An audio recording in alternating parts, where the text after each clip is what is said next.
I've noticed something really interesting after years of watching how people earn and spend money. Most people don't fail at saving because they lack tools. They fail because they don't have clear psychological boundaries around their money. You might make $600 a month. You might make $2,000 a month. But if you don't have a clear priority structure in your head, money will always find a way to disappear. Here's the interesting part. Money doesn't disappear because you bought one huge thing. It disappears because you don't mentally separate three completely different types of spending. When everything is blended together, every decision becomes emotional. And when emotional decisions repeat long enough, you start believing, maybe I'm just not good at saving.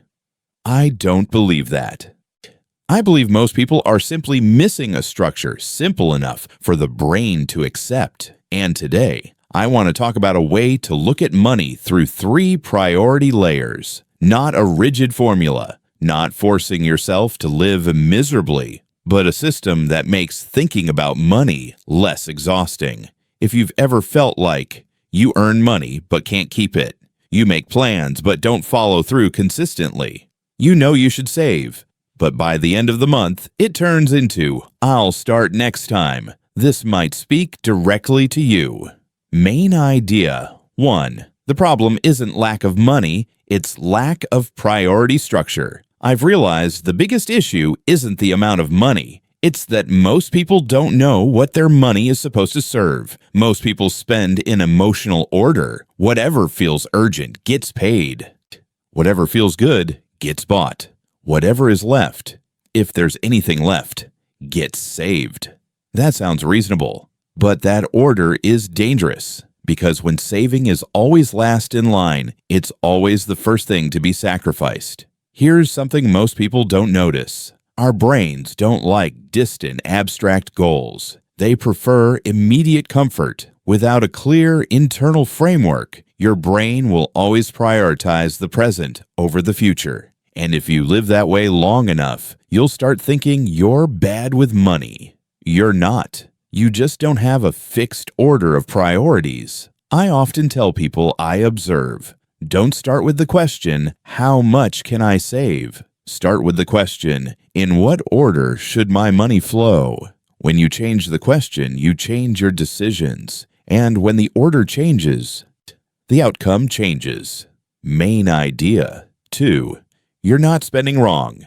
You're mixing three types of money in your head. I've noticed something subtle in how people use money. They don't clearly separate money for living, money for enjoyment, and money for building their future. It all sits in one account. And when everything sits in one place, every decision becomes a negotiation. Here's a simple, everyday example. You get paid. You see a decent number in your account. You pay rent, utilities, groceries. Then you go out to dinner with friends. Then you buy something that feels reasonable enough. There's nothing wrong with any individual expense. The problem is this. In your mind, there's no clear boundary between foundational living costs, rewards, and future protection. Most people don't realize when those three categories are blended together, the brain will always lean toward reward first, because reward feels immediate. The future doesn't. I've seen many people say, there's just no money left to save. But when you look closely, they're not short on money. They're just using future money to fund the present. This isn't laziness. It's how the brain processes gratification. The brain loves fast rewards. It doesn't like delay. So if you don't assign clear roles to your money, you're forcing yourself to fight your instincts every day. And fighting instinct long-term is rarely sustainable. I've realized that when someone starts categorizing money by role instead of emotion, financial fatigue drops significantly. They stop asking with every purchase, is this wrong? They just ask, which category does this belong to? And when the question becomes simpler, the decision feels lighter. Main idea. 3.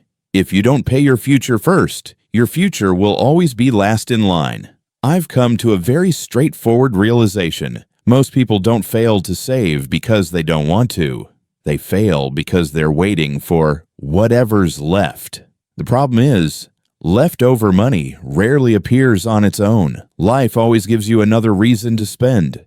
A dinner invitation, something that needs replacing, an unexpected expense. If saving depends on what's left, you're putting your future in the weakest position possible. Here's something most people don't notice. The order of action determines how you feel about money. If you spend first and save later, you constantly feel short. If you save first and spend later, you feel in control. The amount of money may not change dramatically, but your sense of power absolutely does. I've watched two people with nearly identical incomes. The first paid everything, then checked what was left at the end of the month. The second, on payday, immediately moved a fixed portion into a separate account. Not huge, but consistent. After a few months, the difference wasn't just in the numbers, it was psychological. The second person felt less anxious, less guilty about spending, because they knew their future had already been paid. And here's the interesting part. When you pay your future first, it doesn't feel like sacrifice. It just feels like order. And the brain loves order. It doesn't need to be perfect. It doesn't need to be mathematically precise. It just needs to be consistent. Your money might not change dramatically in a single month, but your belief will, and that belief is what keeps you going. Main idea 4. Enjoyment without structure eventually turns into regret. I've realized something a little paradoxical. A lot of people say they want to be more responsible with money, but at the same time, they're afraid that if they manage money too tightly, life will stop being fun. So they choose the middle ground. No clear plan, no specific limits. Just, if it feels reasonable, I'll spend it. The problem is this. Unstructured spending doesn't make you happier. It just makes you more anxious afterward. Most people don't realize real enjoyment doesn't come from spending freely. It comes from spending without guilt. I once observed someone who often said, "It's okay to treat yourself once in a while." And that's true. But his once in a while happened almost every week. And because there was no clear boundary for enjoyment, he was constantly negotiating in his head. Is this too much? This month might be a little high. I'll adjust next month. Here's the interesting part. When you intentionally set aside a specific portion for enjoyment, and you know it's within your limits, the feeling is completely different. You don't have to justify it. You don't beat yourself up. You don't make promises to your future self. You're simply using what was meant to be used. I've realized that financial freedom isn't about spending whatever you want. It's about knowing exactly what you're allowed to spend. When enjoyment has structure, it becomes sustainable. When it doesn't, it slowly turns into an automatic reflex. And reflexes are very hard to control. Main idea 5. Higher income doesn't make you wealthier. If the structure stays the same, I've noticed something many people experience but rarely say out loud. When income increases, the first feeling isn't security, it's relief. And when you feel relief, you start upgrading, a slightly better place to live, more comfortable dining, buying things that feel more aligned with who I am now. There's nothing wrong with any single decision, but most people don't realize if your money structure doesn't change, higher income simply leads to higher spending. I once observed someone who went from an average salary to a much higher one within 2 years. He said, "I'm making way more now. Why don't I feel like I have more left over?" The issue wasn't the income level. The issue was that every increase was allocated to the present.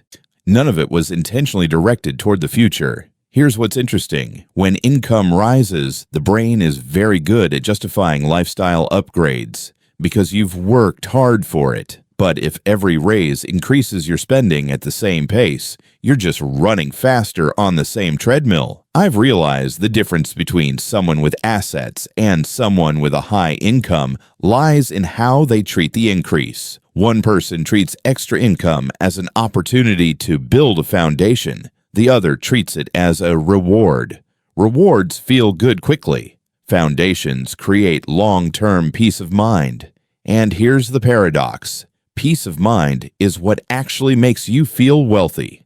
If the structure stays the same, no matter how much income grows, the feeling of scarcity can come right back. So main idea 6. Monthly perfection doesn't matter. Long-term trends do I've noticed something very common among people who start taking money seriously. They set clear goals. They allocate with strong intention. But if just one month goes off track, they feel like they've failed. An unexpected expense, an inconsistent income month, a period where family becomes the priority, and they think, maybe I'm just not disciplined enough.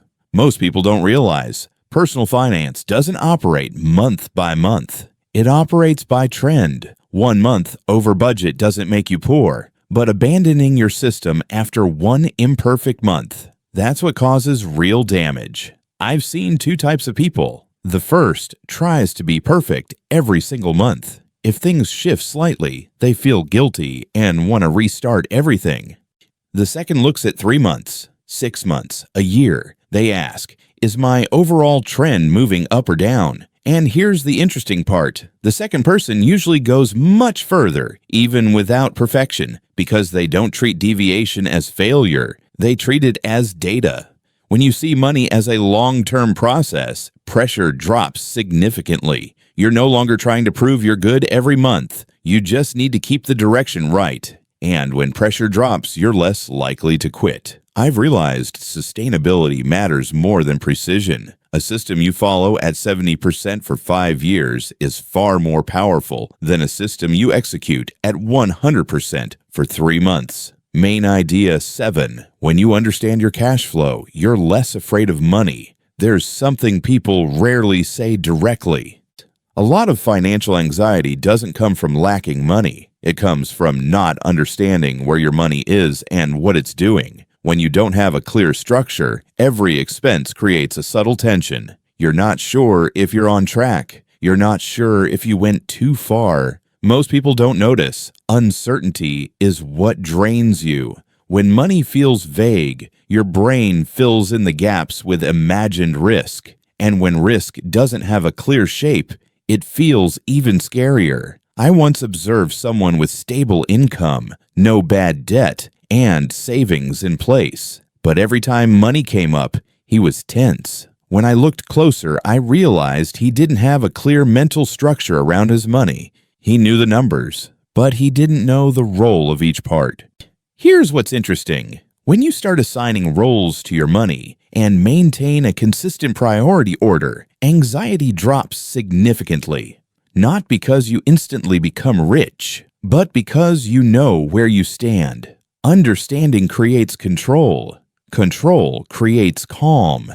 And when you're calm about money, you make better decisions. You don't buy out of fear of missing out. You don't spend out of stress. You don't avoid checking your accounts. I've realized the ultimate goal of any money system isn't to maximize numbers. It's to reduce noise in your head. When the noise goes down, you can focus on what actually matters. Increasing income, improving skills, building long-term foundations.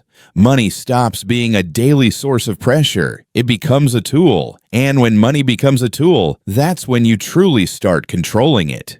If what I shared resonated with you, go ahead and like this video and subscribe to the channel. I'll keep sharing calm, realistic perspectives on money psychology, so you don't just earn money, but actually understand and keep it. I'll see you in the next video.